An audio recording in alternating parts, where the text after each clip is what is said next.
Hello guys, जो already relationship में है या जिनकी मैरिजेस अभी हुई नहीं है, होने वाली हैं, there is something about you जो कि रीडिंग में आने वाला है. सो लेट्स सी कि वो क्या है.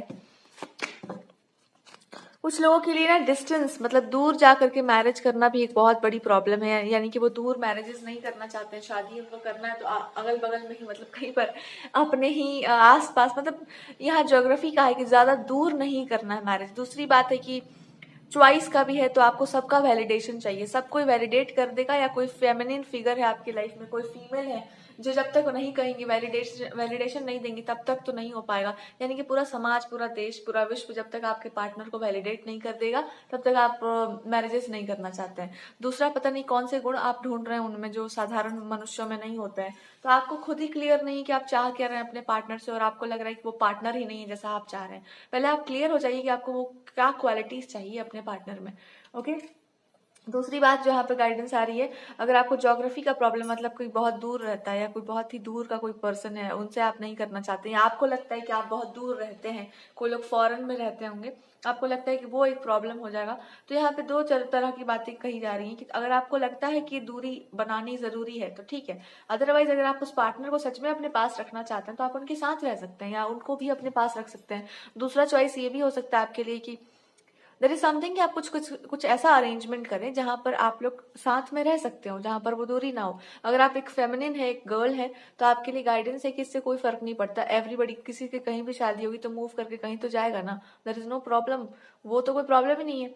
और अगर है तो आप एडजस्टमेंट करिएगा. अगर आप रियली उस इंसान को एडमायर करते हैं तो क्या फर्क पड़ता है. अगर आप ट्रेडिशंस को मतलब अगर आप उसमें एडजस्ट नहीं कर सकते तो फिर क्या फायदा है, क्या मतलब है रिलेशनशिप का. कहीं ना कहीं तो आपको एडजस्टमेंट्स करनी पड़ेंगी अपने लाइफ में, फ्यूचर में.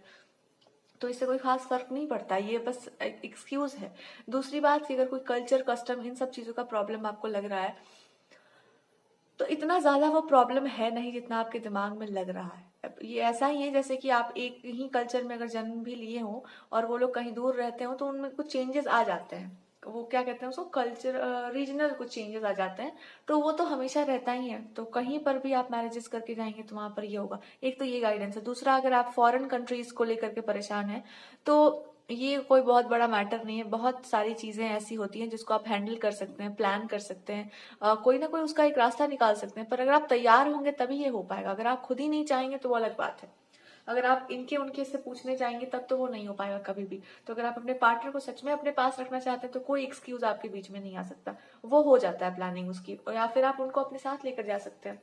एंड अगर आपको बहुत ज्यादा दूसरों की चिंता है तो फिर तो उसका कुछ और ही है. मतलब आप जिनकी एक एक क्लियर गाइडेंस है ना कि आप किसी एक पर्टिकुलर पर्सन के बारे में सोचकर अपने जीवन के सारे निर्णय नहीं ले सकते, क्योंकि उनका पर्सपेक्टिव हो सकता है कि बदल जाए, पर आपका डिसीजन तो गलत हो गया ना. तो जब अपने लाइफ के डिसीजन आप लें तो ये कंसिडर करें, अपनी विजडम का यूज करें, अपनी खोपड़ी का प्रयोग करें, और उसके अकॉर्डिंगली आप डिसीजन लें. क्योंकि अगर आप किसी और के डिसीजंस पर ज्यादा रिलाई कर रहे हैं, उनके इनके सोच का कर रहे हैं, तो लोगों की चॉइसेस बदल जाती हैं. उनकी अगर उनकी बुद्धि स्थिर नहीं है तो वो आज नहीं तो कल बदल ही जाएगा. फिर आप क्या करेंगे. कुछ लोग, क्योंकि जिनके बारे में आप सोच रहे हैं वो स्थिरता वाले नहीं है. जिन फेमिनिन फिगर्स के बारे में आप सोच रहे हैं ना, उनकी बुद्धि स्थिर नहीं रहती है, कभी यहाँ तो कभी वहां. बट आप वैसे इंसान है जो फिक्स हो गए तो बस हो गए.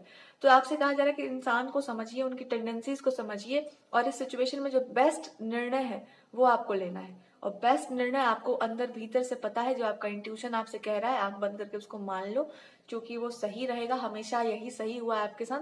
That is the guidance. और किसी और के विषय में ज्यादा अगर आप सोच करके डिसीजन लेंगे तो पक्का वो गलत होगा, क्योंकि वहां पर आपका अपना दिमाग ब्लॉक हो जाएगा. ठीक है. अगर आपको नहीं समझ आए तो आप भवानी की हेल्प लीजिए, माँ भगवती से प्रार्थना करिए कि वो आपको सही रास्ता दिखाएं, और जो वो रास्ता दिखाएं उस पर चलिएगा. ठीक है. तो उनके सामने अगर आप चिट्स रख दें तो वो भी सही है. उनको चॉइस दे दें, वही आपके लिए चूज करें तो वो भी सही है. तो जिस तरीके से भी आप उनसे पूछ सके, आप उनसे पूछ लीजिएगा. फिर वो आपको सही गाइडेंस जरूर देंगे. या किसी टेम्पल में जाकर के कुछ फूल ऑफर करिए उनको, एंड देन फिर आपको समझ आ जाएगा कि वो क्या कह रही है. या आपको फ्लावर्स बहुत दिखते होंगे, आप पूजा कर रहे हैं, कुछ फूल से संबंधित कुछ इंपॉर्टेंट सा चीज हो रहा है वहां पर, कोई साइन दिया जा रहा है आपको, फ्लावर्स पे ध्यान दीजिएगा.